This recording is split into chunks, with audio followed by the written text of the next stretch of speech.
Munosabatlarda ayol kishi xiyonatga uchraganda, ya'ni turmush o'rtog'i bilan bog'liq xiyonatli munosabatlarda tezda og'riqqa kirib ketamiz va mana shu og'riq natijasida rivojlanishga harakat qilamiz. Ya'ni qasdma-qasdga rivojga ketishga harakat qilamizda, xuddiki unga nimanidir kimgadir isbotlash uchun.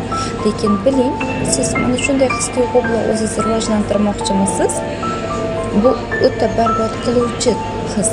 Ya'ni siz sizga xiyonat qilishganini hazm qila olmayapsiz va bunga qasdlashib, siz unga o'zingizni aslida kimligingizni va kimni yo'qotganini ko'rsatib qo'yish uchun o'zingizni rivojlantirmoqchisiz. Bu degani siz o'zingizni barbod qilish energiyasiga to'liq kirgizib yubordingiz degani.